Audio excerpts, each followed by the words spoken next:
नाजरीन अस्सलाम वालेकुम। आज जिस मौजू पे मैं बात कर रहा हूँ ये बड़ा अहम है और आपने भी इसको शायद नोटिस किया हो। ये मैं लाहौर के हवाले से क्योंकि इसका रिसर्च और सारी की है। ये जो डब्बा पेट्रोल पंप्स हैं, यानी आपने देखा होगा दुकान के बाहर जैसे पेट्रोल पंप पे होते हैं पंप्स, वो लगे हुए हैं गैर कानूनी आबादियों के अंदर और दुकानों के बाहर और मेन रोड्स पे। आप शहर के ज़रा बाहर निकलें, मज़ाफ़ात में जाएं, लेकिन यानी आबादी वाले इलाकों में और पॉश इलाकों में भी आपके तकरीबन करीब करीब आप देखेंगे कि ये आपको जा बजा लगे हुए नज़र आएंगे जहाँ पे ये पेट्रोल डाला जा रहा है। मैं ये तस्वीरें आपको दिखा रहा हूँ।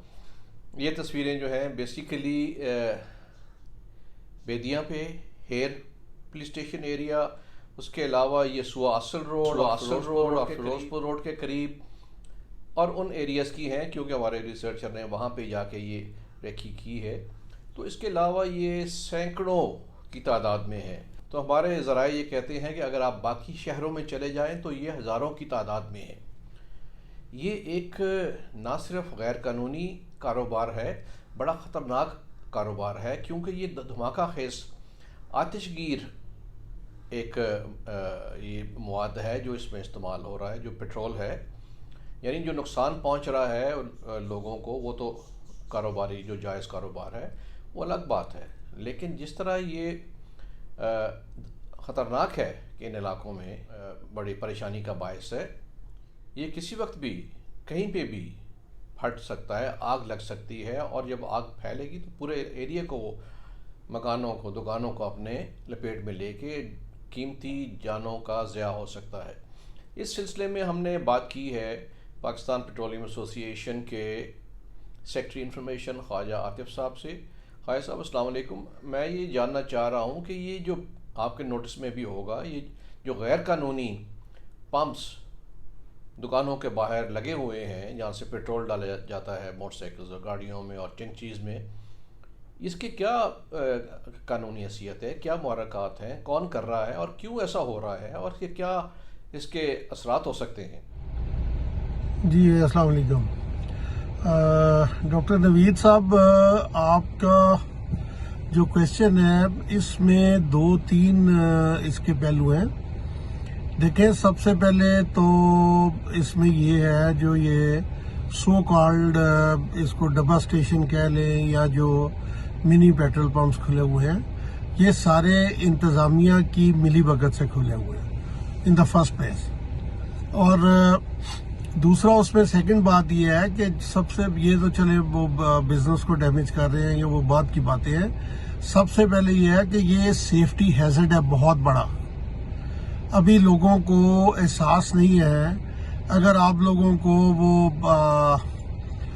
जो हासिलपुर पे जो गाड़ी टैंक लॉरी उल्टी थी और उसके बाद जो आग लगी और उसमें किस किस्म की तबाही हुई, तो ये हम एक टाइम बम के ऊपर वैल्कानों के ऊपर बैठे हुए हैं। अगर खुदा न खास्ता किसी किस्म का ओपन पेट्रोल पड़ा होता है दुकानों के अंदर और बिल्कुल साथ साथ जुड़ी हुई हैं, आबादी के अंदर हैं, घर हैं साथ, तो ये खुदा न खास्ता अगर कोई ब्लास्ट हुआ तो ये बहुत ज्यादा तबाही लेके आएगा। और दूसरी चीज ये है कि हमने चीफ सेक्रेटरी से लेके एक्सप्लोसिव डिपार्टमेंट को, अपना ये जो हमारा ओगरा डिपार्टमेंट है, डिस्ट्रिक्ट मैनेजमेंट है। जैसा कि ख्वाजा आतिफ साहब की आपने बातें सुनी, इससे पता चलता है कि जितने भी महकमे इसमें जिम्मेदार हैं वो तमाम के तमाम आंखें बंद किए हुए हैं। और ये क्यों आंखें बंद किए हुए हैं? इसलिए नहीं कि उनके इल्म में नहीं है, सिर्फ इसलिए कि वो रिश्वत लेके इनको इजाज़त दे रहे हैं ताकि लोगों की जानों के साथ खेलें। कारोबार को तो नुकसान पहुंचाएंगे ही।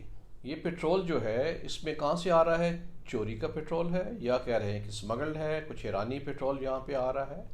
इसका मतलब है कि एक पूरा एक माफिया काम कर रहा है जो गैर कानूनी काम के लिए।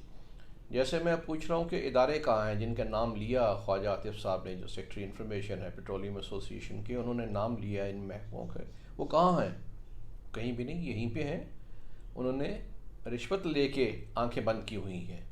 वरना ये मुमकिन है कि मेन रोड के ऊपर ये कारोबार हो रहा हो जो सिक्योरिटी हैजर्ड है, जो एक ख़तरा है, और अब देखें, जब पंप आपने खोलना होता है तो बेशुमार आपको रिक्वायरमेंट्स पूरी करनी पड़ती हैं, कंडीशंस, शराइत पूरी करनी पड़ती हैं। लेकिन यहाँ पे आप पंप उठाया, लगा लिया, और कहा जाता है कई जगह पे पकड़ लिया जाता है, 5-10 हज़ार रुपये जुर्माना करके फिर वो वापस आके अपना कारोबार शुरू कर देते हैं। तो ये सब मिली भुगत से काम हो रहा है। तो मैंने जो इसके 2-3 पहलू बताए कि एक तो कारोबार पे जद पड़ती है जायज़ पे, दूसरा मैंने कहा कि सिक्योरिटी हैज़र्ड है, बहुत बड़ा ख़तरा है लोगों के लिए, जानें ज़ाया हो सकती हैं अगर, क्योंकि आतिशगीर मादा है। तीसरी अहम बात यह है, इससे नज़र ये आ रहा है कि रेट ऑफ गवर्नमेंट जो है, रियासत की जो रेट है, जो वो कमज़ोर नज़र आ रही है। 2-4 साल पहले भी मैंने ये देखे ये वाले पंप मुख्त जगहों पे, लेकिन अब यकदम बहुत ज़्यादा तादाद हो गई है, जिसका मतलब ये है कि इस जब महंगाई बढ़ी है तो लोगों ने आमदन बढ़ाने के लिए हलाल व हराम की तमीज़ पे भी ख़त्म हो गई है, और उसमें इदारे भी मुलव्वस हो गए हैं, या इदारों की काली भेड़ें मुलव्वस हो गई हैं, और ये काम जारी सारी है। तो ये बड़ा इस पे गौर करने की बात है गवर्नमेंट के लिए। महंगाई और माशी हालात कमज़ोर होने की वजह से ऐसे हालात हो रहे हैं कि लोग मिल के ये कानून की खिलाफ वर्जी कर रहे हैं, इदारे भी और लोग भी। तो इन हालात को और नज़्म व नस्क को कंट्रोल करना इस वक्त बहुत अहम है। तो जितने इदारे इसमें मुलव्वस हैं या ज़िम्मेदार हैं, उनको चाहिए इस पर फौरी एक्शन करें और तमाम पंप्स को बंद कराया जाए। हम इसकी निशानदही करते रहेंगे। शुक्रिया।